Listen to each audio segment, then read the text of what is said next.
Перший тест ми вирішили провести на акустичній ваті Stalker Basalt Acoustics Floor для конструкції плаваючих підлог. Для цього необхідно на перекриття укласти не менше 1 квадратного метру вати, на яку потім опускається елемент цементно-піщаної стяжки розмірами метр на метр. На конструкцію отриманої плаваючої підлоги встановлюється спеціальна топальна машина, яка генерує ударний шум.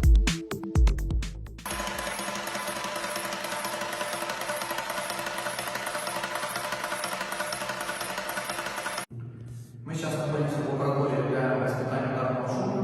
Мы спустились под плиту перекрытия, на которой установлен стенд с нашей ватой. Сейчас мы будем измерять индекс снижения ударного шума. Такі самі операції ми зробили для 3 різних точок перекриття, де випробували під стяжкою спочатку 1 шар вати, а потім 2. В результаті 4-годинних експериментів, що пройшли на одному диханні, ми отримали таблицю з великою кількістю даних. Для правильності розрахунків необхідно також виміряти час реверберації кімнати під перекриттям, в якій проводилося вимірювання. Для цього нам потрібне імпульсне джерело гучного звуку.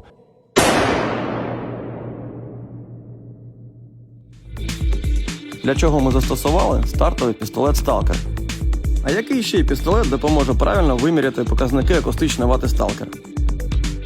Тепер переходимо до вимірювання коефіцієнта звукопоглинання акустичної вати Stalker Basalt Acoustics для конструкції звукоізоляційних стін та стель. Тут все по-іншому. Випробування проводиться в кімнаті з дуже великим часом реверберації в 10 секунд. Тобто луна відбивається від стін та згасає протягом такого тривалого проміжку часу. Слухайте.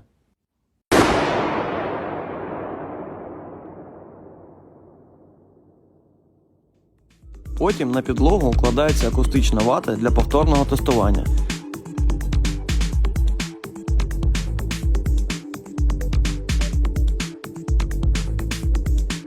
За різницею часу реверберації кімнати без і з акустичною ватою потім буде розраховуватися коефіцієнт її звукопоглинання.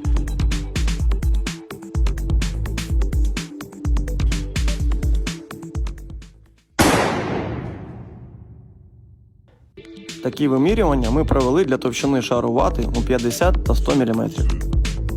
Пізніше розрахунки показали, що в нас вийшов найкращий продукт на ринку країни. Причому продукт на 100% український, розроблений українськими інженерами, виготовлений на українському заводі з українського базальту.